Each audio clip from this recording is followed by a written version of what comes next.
ప్రభు అయిన యేసుక్రీస్తు నామములో మీకు సమాధానం కలుగునుగాక. షలోం.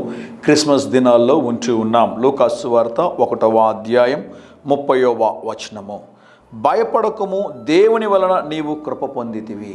గాబ్రియేలు దేవదూత ద్వారా నజరేతులో ఉన్నటువంటి మరియకు దేవుడు ఇచ్చినటువంటి శ్రేష్టమైన వాగ్దానము, భయపడకము, దేవుని వలన నీవు కృప పొందితివి.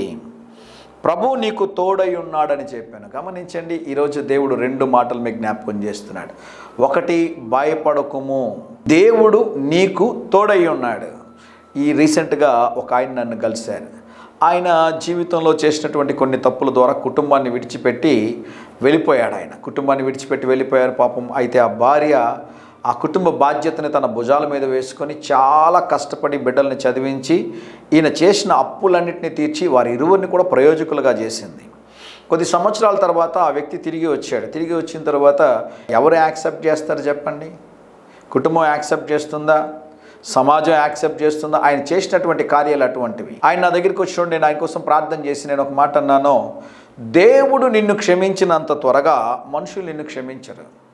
ఎందుకంటే వీళ్ళు మనుషులు కాబట్టి, ఆయన దేవుడు కాబట్టి. దేవుని నామానికి స్తోత్రం కలుగునుగాక. ఈ ఉదయకాల సమయంలో ఒకవేళ మిమ్మల్ని అందరూ విడిచిపెట్టారని మీరు అనుకుంటూ ఉంటే, నాకంటూ ఎవరు లేరని మీరు అనుకుంటూ ఉంటే, ప్రభు మాట్లాడుతూ ఉన్నాడు, భయపడకము, దేవుని వలన నీవు కృప పొందితివి.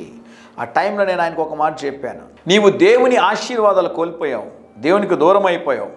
అయితే నువ్వు గమనించాల్సిన ఒక విషయం ఉంది. అదేంటి అంటే, దేవుని కృప నిన్ను విడిచిపోలే. నువ్వు దేవుని నుంచి దూరం అయిపోయావు, కుటుంబం నుంచి దూరం అయిపోయావు, నువ్వు లోకంలో కలిసిపోయావు, నీ ఇష్టానుసారంగా జీవించావు. అయితే నువ్వు దేవుని విడిచిపెట్టి తిరిగిన దినాలు, ఆ సంవత్సరాలన్నీ కూడా నీ ఎడల దేవుడు కృప చూపించి తిరిగి నువ్వు రావడానికి దేవుడు సహాయం చేశాడు. ఈ టైంలో మీరు చేయాల్సిన కార్యం ఏంటో తెలుసా? సంపూర్తిగా ప్రభువుని అంగీకరించి మీ పాపములన్నిటి కొరకు క్షమాపణ దేవుని దగ్గర పొందుకొని ఇక నుంచి అయినా నీతిగా జీవించడానికి ప్రయత్నం చేయండి సార్ అని చెప్పాను నేను ఆయనకి. ఈ ఉదయకాల సమయంలో దేవుని సేవకుడిగా చెప్తున్నాను, ఒకవేళ మీరు ఆశీర్వాదాలు కోల్పోయారేమో, కానీ దేవుని కృప మిమ్మల్ని విడిచిపోలేదు. ఈ కృప తిరిగి మిమ్మల్ని ఆశీర్వాదాల వైపుగా నడిపిస్తుంది. ప్రభు మీకు తోడై ఉన్నాడు. దేవుడు ఒక అద్భుత కార్యం చేస్తాడు. భయపడొద్దండి, ధైర్యంగా ఈ దినాన్ని ఎదుర్కోండి. దేవుని సన్నిధి మీకు తోడుగా వచ్చునుగాక. ప్రియ పరలోకపు తండ్రి, ఈ ఉదయకాల సమయంలో మా ప్రియులు తలపెట్టు కార్యం అంతటిలో జయమును అనుగ్రహించుమని యేసు నామములో ప్రార్థిస్తున్నాము తండ్రి. Amen, amen.